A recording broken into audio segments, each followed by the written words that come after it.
Dzulqa'dah. Allah perkenankan kita hadir untuk bersama-sama sholat maghrib secara berjamaah, yang mudah-mudahan ibadah sholat maghrib kita, zikir dan tadarus kita kepada Allah diterima sisi Allah Subhanahu wa taala. Pada ini selawat serta salam terus kita sampaikan, sanjungkan kepada teladan kita, uswah qudwah kita, Nabi yang kita cintai, Nabi yang kita rindukan, Nabi yang kita banggakan. Dan kita semua berharap akan syafaat kelak di yaumil akhir, yaitu Nabi kita Muhammad Rasulullah sallallahu alaihi wasallam. Jamaah sekalian yang kita hormati pula dan kita doakan senantiasa sehat walafiat segenap pengurus TKI Masjid Asyidik, Ustaz Haji Latif, Kiai Haji Sobri Latif, Ustaz Omar Sobari, Ustaz Haji Budi Raharjo, dan semuanya yang tidak bisa disebutkan satu persatu karena cukup banyak pengurus TKI Masjid Asyidik. Semoga Allah memberikan kesehatan, sehat walafiat, kelapangan rezeki, serta diberikan kemudahan di dalam menjalankan amanah mengurus daripada Masjid Asyidik. Wabil khusus mereka yang sudah wafat mendahului kita, semoga Allah perkenankan seluruh amalnya dan Allah tempatkan di dalam naungan rahmat dan rahimnya Allah Subhanahu wa taala.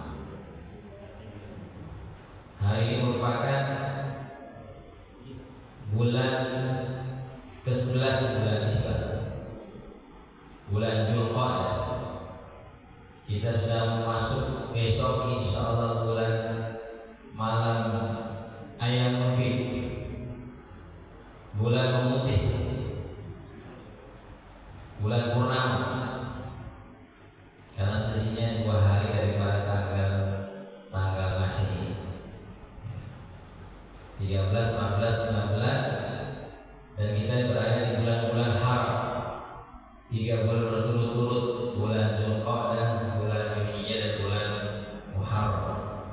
Bulan depan bulan Dzulhijjah, bulan terakhir di bulan Islam.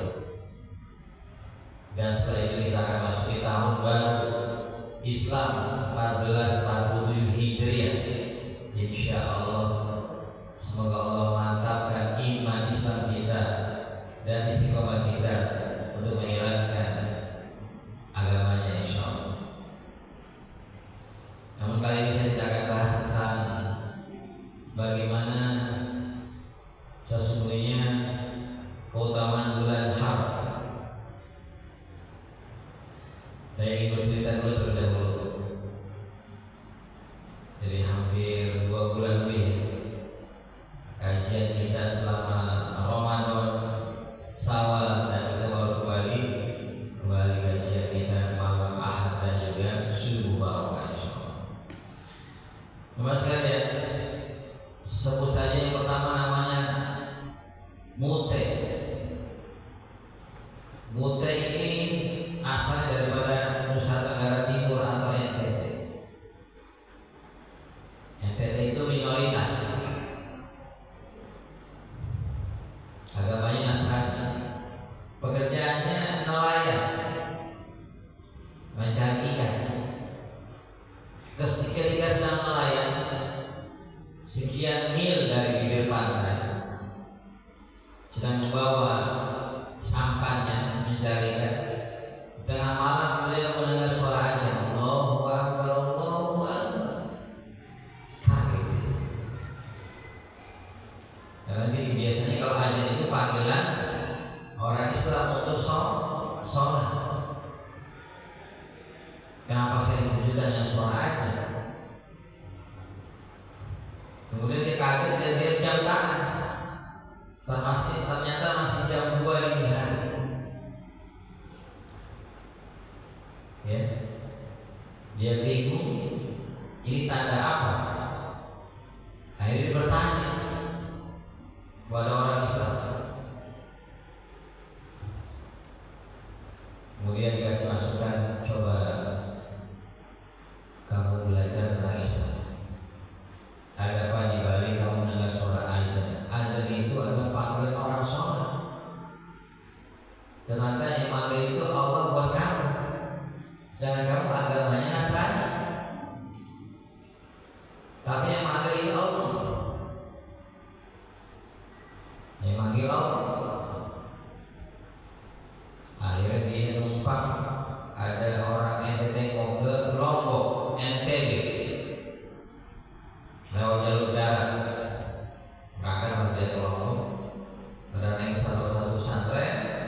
Dia bertanya, berguru, belajar Islam, dan alhamdulillah dia mendapatkan hidayah Islam. Namanya berubah menjadi Muhammad Zikrullah, Muhammad yang rasa ingat kepada Allah. Ya mas sekalian, ada orang Islam yang rumahnya di samping masjid, bahkan rumahnya tidak jauh daripada masjid. Hampir setiap suara aja dia mendengar, tapi hanya tidak bergerak untuk masjid, tidak bergerak untuk masjid. Berapa banyak orang Islam yang seperti itu? Banyak sekali. Padahal suara aja untuk memandang ya sedikit banyak masjid, lurus masjid, masjid aja berapa itu? Belok kanan masjid, belok kiri masjid, masuk gang masjid, semuanya masjid. Di Indonesia itu sangat ramai dengan masjid, juga musola, karena memang penduduknya ramai. Kalau saya di Lontar, Lontar 2 itu ada musola, Lontar 1 musola, Lontar 2 terus sampai Lontar 12 ada musola. Di ujung masjid, masjid Al-Hamra, masjid Al-Barokah, masjid Al-Mukarramah, masjid semua. Tapi ada orang yang tidak tergerak hatinya untuk masjid. Sampai toa itu bersaut-sautan ketika suara azan. Allahu Akbar, Allahu Akbar, satu mendengar satu terus kalau azan begitu. Apalagi bulan Ramadan. Tapi ada orang yang tidak tergerak hatinya untuk melangkahkan kaki ke masjid. Bahkan di gang saya itu, di gang saya, rumahnya hampir berhadapan dengan musola, rumahnya orang itu. Pada saat sholat Idul Fitri kemarin, nggak sadar jam berapa, datang tahu-tahu langsung kaget dia. Emang udah sholat Idul Fitri? Udah, baru selesai. Nggak sadar banget. Sholat Idul Fitri. Istrinya akhirnya duduk langsung di musola dari sama suaminya berdiri sholat Idul Fitri. Sedih kita. Yang kedua yang sekalian namanya Bilal. Bilal ini mungkin orang tuanya ingin memberikan nama Bilal, ingin anaknya rajin ke masjid, menjadi anak yang taat kepada Allah. Bilal adalah orang yang sering manggil orang untuk sholat, menjadi muazzin. Tetapi jamaah sekalian, Bilal ini tinggal di Bali. Badannya setiap satu jengkal penuh dengan tato. Setiap satu jengkal tubuhnya penuh dengan tato. Kalau kita lihat orang tatoan, berarti orang nggak benar. Ini orang bergaji, ya kan?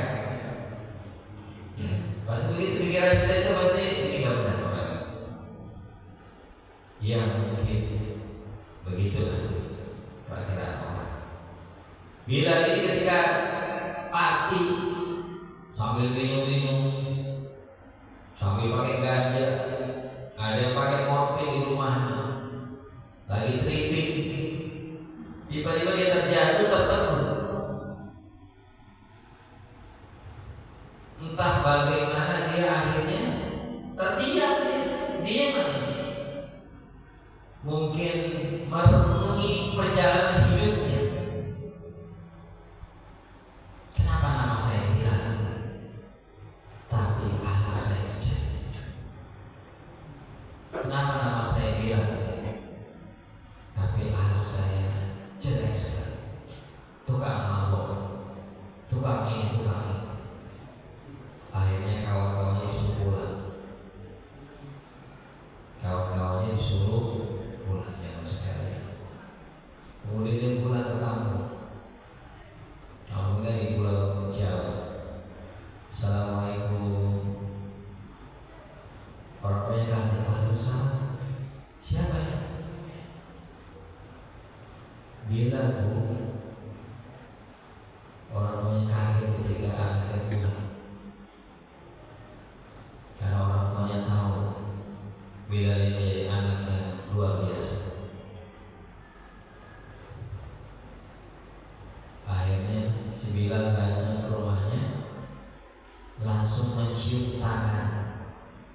mencium kaki orang tua.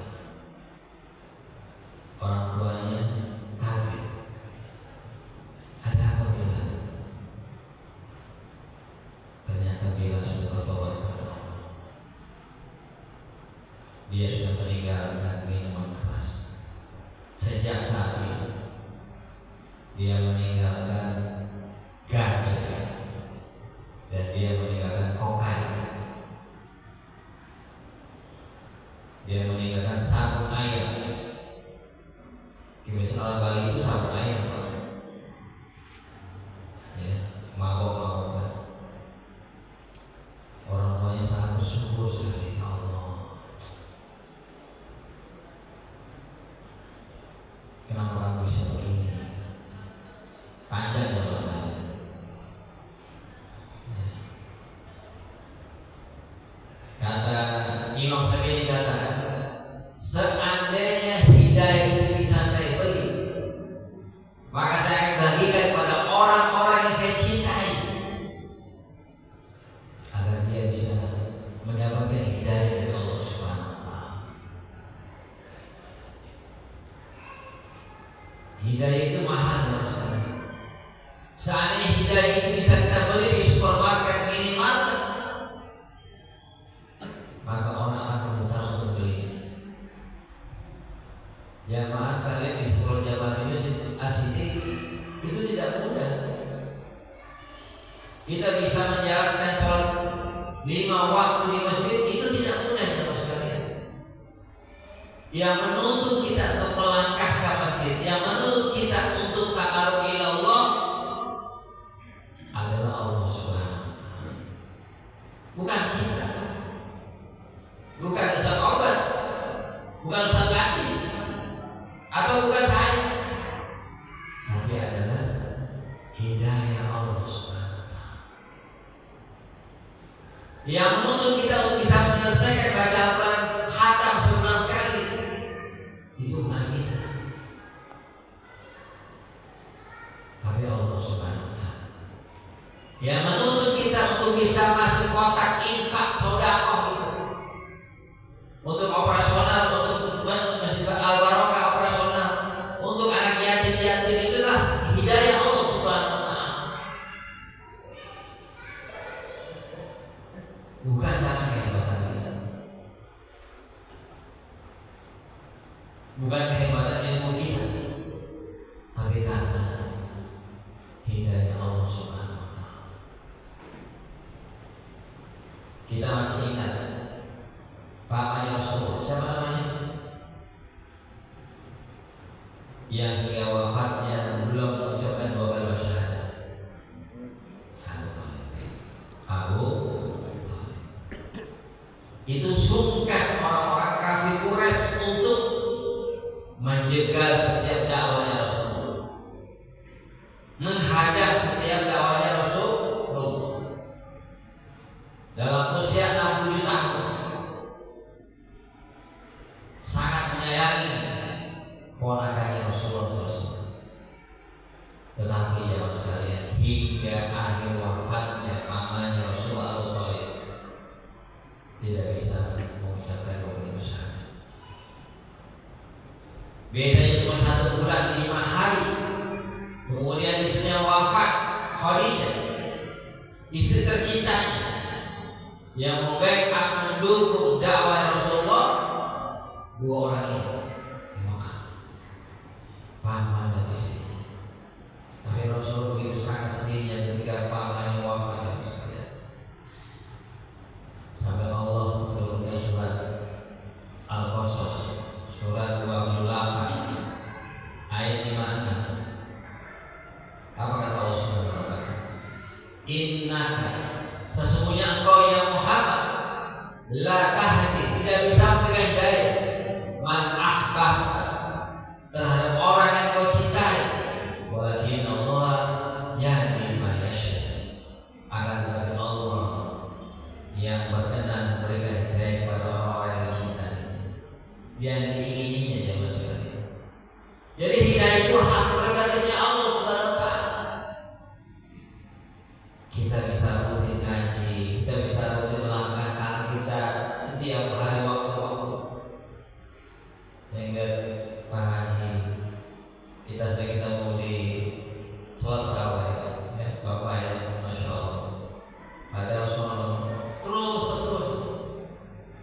Itu bukan karena kita hebat, bukan. Itu bukan karena dorongan orang, bukan. Itu juga bukan karena sebab daripada asli keadaan, tapi karena hidayah Allah Subhanahu wa Ta'ala. Innaka la tahdi man ahbabta walakin Allah yahdi man yasha. Makanya ada orang yang bermain di samping masjid, di depan masjid, bersebelahan dengan masjid, tapi berat langkahnya menuju masjid Allah Subhanahu wa Ta'ala. Di sampingnya ada orang yang anak yatim piatu, orang fakir miskin, hatinya tidak tergerak.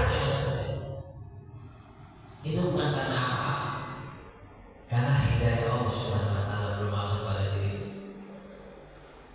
Sama halnya dengan Mu'tad dan juga Bilal. Banyak di luar sana yang mereka sesungguhnya dalam kondisi imannya terlalu lemah, keyakinannya belum mantap pada Allah Subhanahu wa Ta'ala, keimanannya tidak utuh pada Allah Subhanahu wa Ta'ala.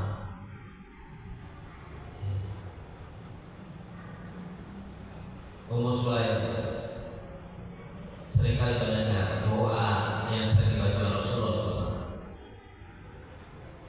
Apa doanya? Ya muqallibal qulub, sabil qalbi ala dini. Wahai Zat, ya Rabb, yang sering bolak-balikkan hati, teguhkan hatimu terhadap agama ini, mantapkan. Karena ujian di luar sana terlalu besar, dan kita tidak akan bisa sanggup untuk bisa menanggung sendiri kalau bukan hidayah dari Allah Subhanahu wa Ta'ala. Apalagi kayak saya misalnya, Ustaz Obat, bagi aktivis dakwah harus ngaji setiap hari, ngaji setiap pekan, bertahun-tahun gak berhenti. Kalau bukan hidayah Allah Subhanahu wa Ta'ala. Di dalam hadis riwayat Muslim, doa yang diajarkan kepada kita Rasulullah, Allahumma inna nas'aluka al-huda wa tuqa wal afafa wal ghina. Ada 4 doa yang disebutkan. Allahumma inna nas'aluka al-huda, ya Allah, ya Rabb, kami mohon meminta kepadamu al-huda, petunjukmu. Di dalam doa yang dikatakan, Allahumma arina al-haqqa haqqa warzuqna ittiba'ah wa arina al-batila batila warzuqna ijtinabah. Ya Allah, tunjukkan kepada kami jika jalan ini sesat, salah, adalah salah, dan berilah kepada kami dapat menjauhi yang salah itu, dan kemudian berilah kepada kami yang benar adalah benar menurut Allah, dan berilah kami diberikan kekuatan dapat menjalankan yang benar ini, ya Allah, agar kita diberikan kekuatan untuk bisa menjalankan yang benar, untuk bisa menjauhkan yang salah. Kalau bukan kemampuan dari Allah Subhanahu wa Ta'ala, kita tidak mampu. Bagaimana kita bisa menolak uang 100.000, maunya ditambah 10 juta, maunya ditambah 100 juta, maunya ditambah 100 miliar. Kita masih bisa nolak kalau 10.000. Kalau menjadi 100.000 kita masih bisa nolak. Tapi ketika sudah menjadi 100 juta, 100 miliar, berani kita nolak. Itu kalau tidak ada kekuatan dari Allah Subhanahu wa Ta'ala, kita sulit untuk menolak. Kita menjual aman, menjual akidah kita kepada yang lain, itu berat, tidak mudah untuk bisa mengemban amanah itu dengan baik. Amanah itu dengan baik. Baru-baru ini kita melihat di TV seorang artis namanya Ruben Bensu. Sudah menonton film kita di TV. Ruben Bensu tadinya agamanya Karena dia orang Cina, istrinya juga Cina. Alhamdulillah beliau mendapatkan hidayah Allah mengucapkan 2 kalimat syahadat. Tetapi yang sekalian, dia berbisa dengan istrinya, tapi dengan syarat minta rumah beserta dengan isinya.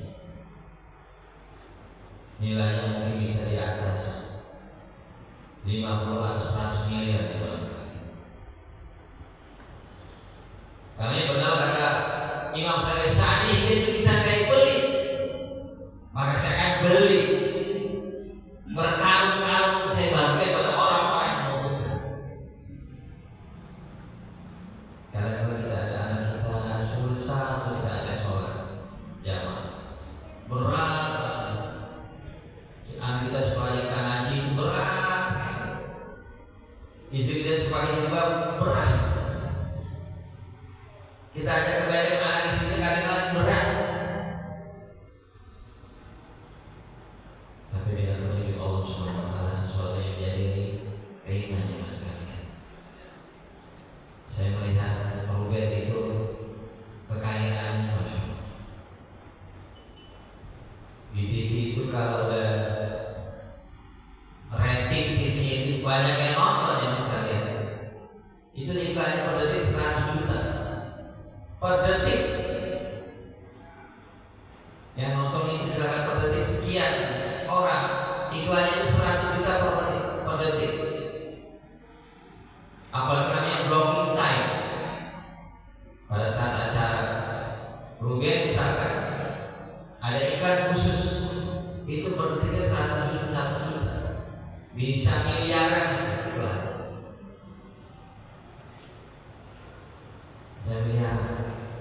Kalau dia syuting setiap hari jam sekian selama 1 bulan, 2 bulan, setengah tahun, 1 tahun, maka bayarannya lebih mahal.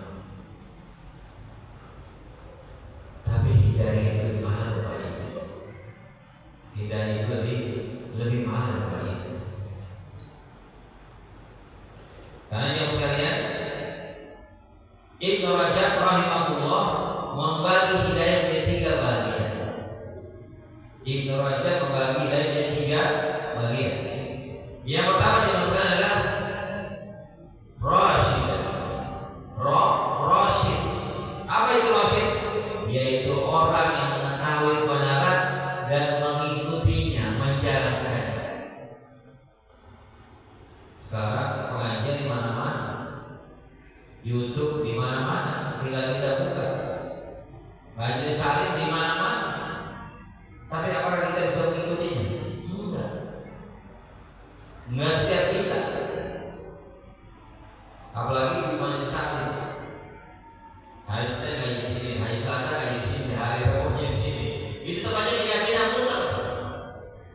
Tapi apakah ada percaya dia? Allah Allah datang. Pada saat majelis salim dia datang pakai jilbab, pada saat pulang dia copot jilbabnya. Ada yang begitu. Ada yang datang ke majelis salim cuma hanya ingin dagangnya laku. Ada yang begitu. Berapa banyak orang yang hadir di majelis salim pengajian, tapi dia tidak mendapatkan kebenaran. Dia tidak mendapatkan kebenaran. Karena motivasinya beda, niatnya beda. Itulah karenanya. Yang pertama adalah dol, artinya apa? Mengetahui hidayah secara menyeluruh dan dia menjalankan hidayah itu. Yang kedua adalah Gawi, yaitu orang yang mengetahui kebenaran tapi tidak mau mengikutinya. Orang banyak yang tahu syariat Islam tapi masa bodoh tentang syariat Islam. Marah terhadap syariat Islam, menuduh macam-macam dengan syariat Islam. Banyak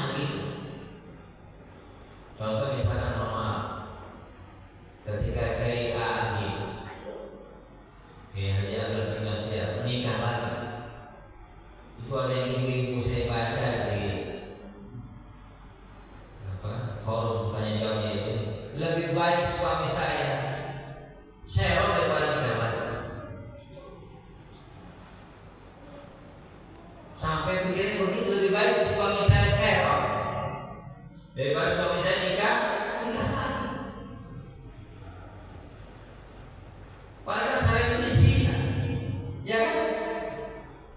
Campur dengan wanita yang bukan mahrimnya, tapi itu lebih dinikmati oleh itu, lebih diridhoi itu.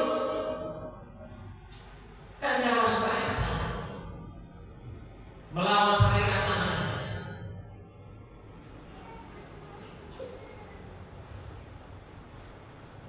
Na'udzubillah semua, na'udzubillah.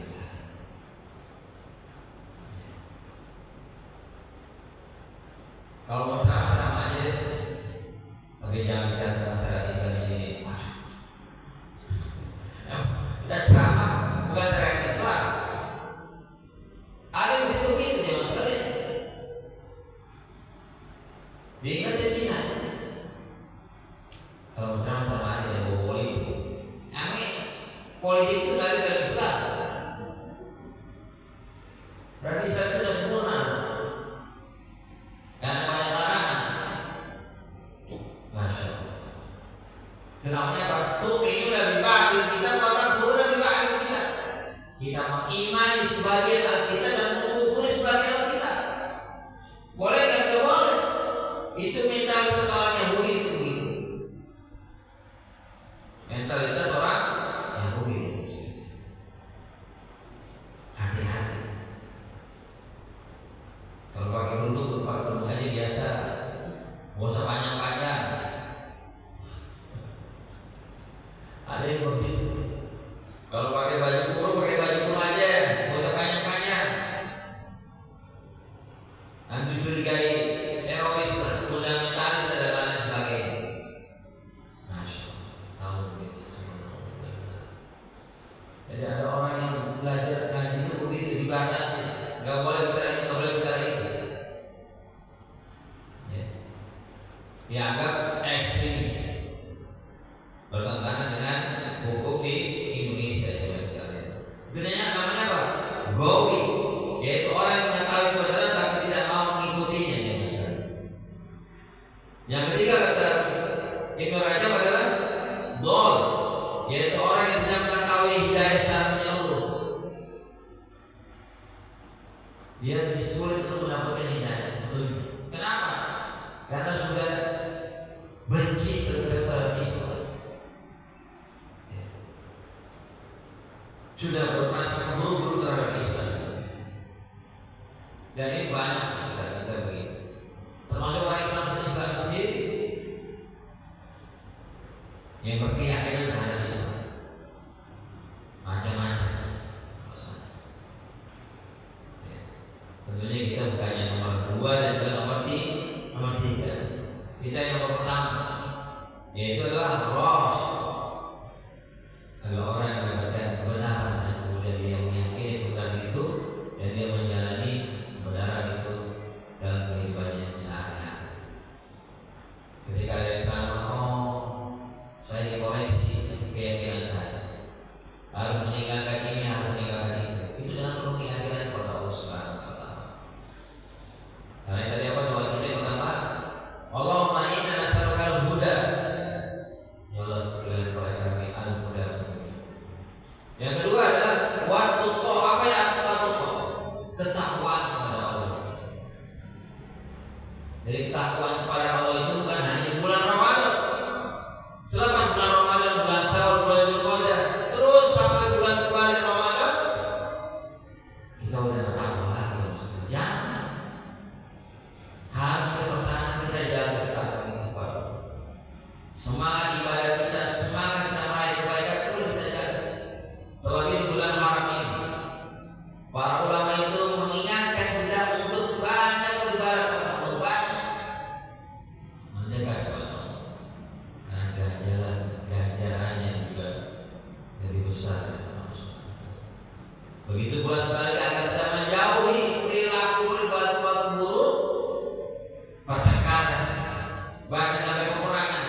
daripada perang dunia ketiga dan juga hari kiamat.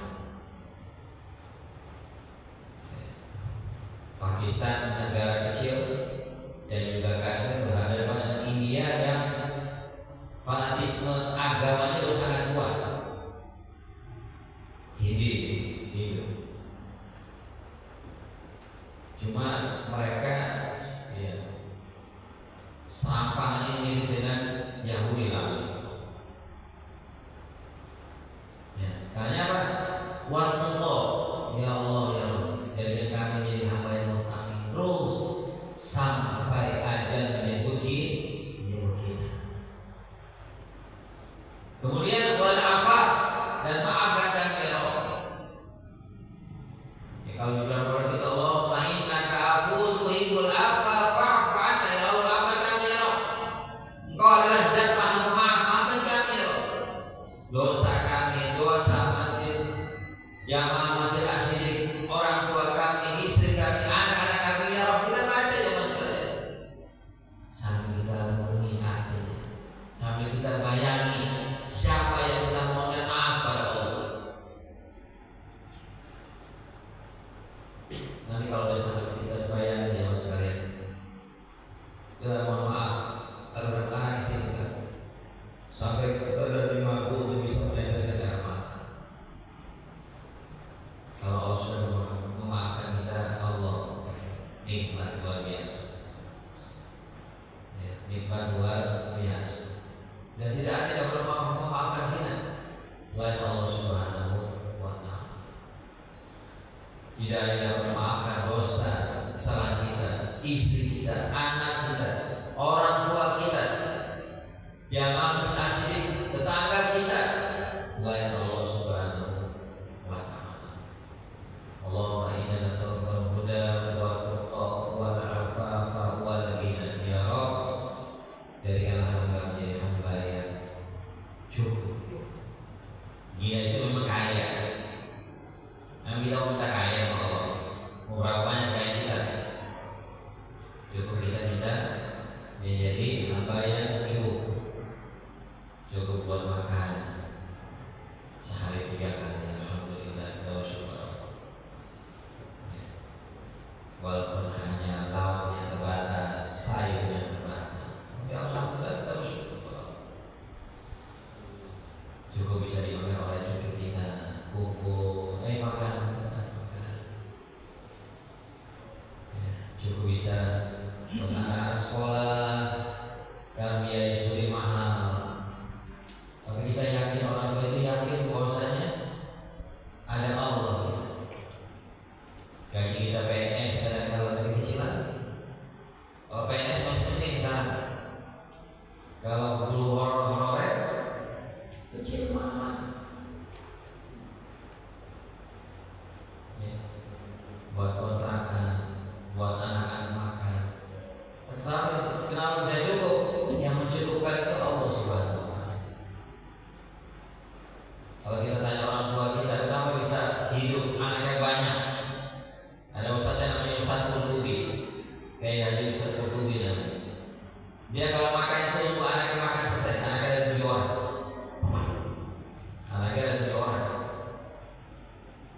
Nanti anak pertama makan, ada sisanya ditaruhin dalam piring dia. Anak kedua, anak ketiga sampai anak 7 dikumpulin jadi satu piring. Baru dia makan. Jadi beliau cerita sama saya begitu. Karena saya prakteknya kalau pas sahur, misalkan pada saat makan, saya nunggu mereka anak udah selesai makan, saya kumpulin jadi satu piring. Jadi saya nggak perlu ngambil nasi lagi baru. Itu satu kayak YouTube namanya dari Serang. Ya. Kan mubazir, kita nggak tega membuang nasi itu nggak tega. Ya, cukup pada saat ada panggilan haji atau umroh, kita bisa nabung sedikit di akhir bisa berangkat. Nikmat kalau begitu. Ya. Nikmatnya amat sangat luar biasa. Jadi kalau kita minta kaya rasanya nggak pantas, cukuplah kaya iman. Pada saat saya akan menjual, saya punya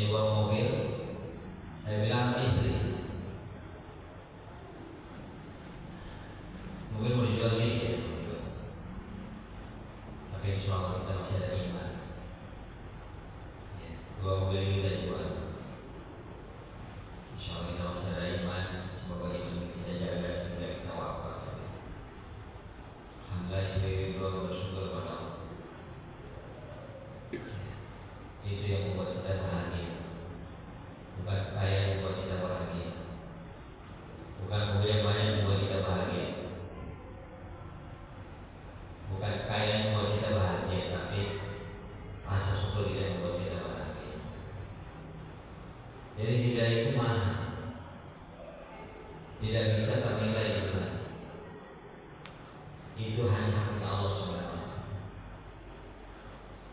Kadang sampaikan hidup itu, masya Allah, Allah itu sangat luar biasa, sangat tahu kondisi hamba. Di ayat yang pernah berkata, "Nahnu aqrabu bil hablil aqrab," aku lebih dekat daripada urat tali lehermu. Artinya kalau Allah sudah sangat dekat dengan kita, lebih dekat daripada urat tali leher kita, denyutan nadi kita itu Allah tahu. Kita berucapkan dan lewat lisan kita, kita pengen apa, itu Allah sudah tahu apa yang kita ingin. Apa kita masih ragu dengan Allah? Itu pertanyaan.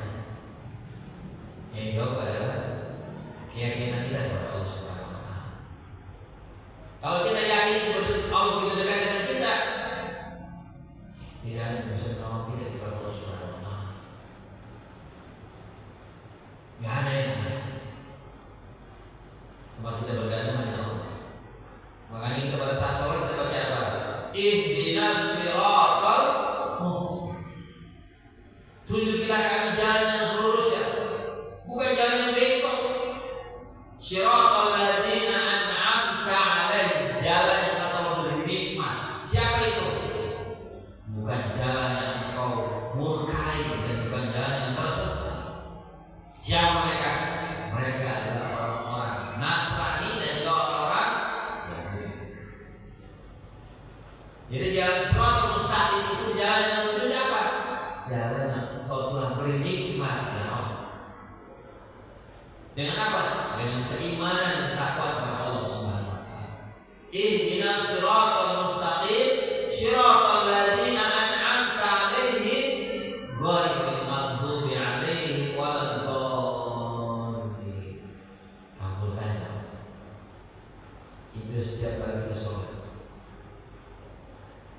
agar kita mudah untuk bisa melewati as-sirat. Apa itu as-sirat? Jalan lebih halus daripada rambut dibelah menjadi 7. Yang kita bahas. Terbayang kalau kita lewat as-sirat, rambut yang dibelah menjadi 7, kita bisa melewati. Jangan as-sirat mustaqim, yang rambut ibarat dibelah menjadi 7, kita bisa melewati. Yang begini kita nggak bisa. Kalau bukan karena kuasa Allah Subhanahu wa Ta'ala. Kalau bukan kuasa Allah yang berat, tidak mudah, tidak mudah. Tentunya yang bisa memberikan kemudahan itu dan bisa melewati as-siratal mustaqim adalah Allah Subhanahu wa Ta'ala. Karena ini kita patut bersyukur pada Allah dan senantiasa kita gunakan hidayah dengan ketaatan kepada Allah Subhanahu wa Ta'ala. Ya muqallibal qulub tsabbit qalbi 'ala din, ya musarrifal qulub sarrif qulubana 'ala ta'atik. Mudah-mudahan bermanfaat yang sekalian, dan Allah menjaga hidayahnya, terutama khusus jamaah Nasidik, untuk terus dalam ketaatan kepada Allah Subhanahu wa Ta'ala. Allahu a'lam. Sudah bisa? Cukup?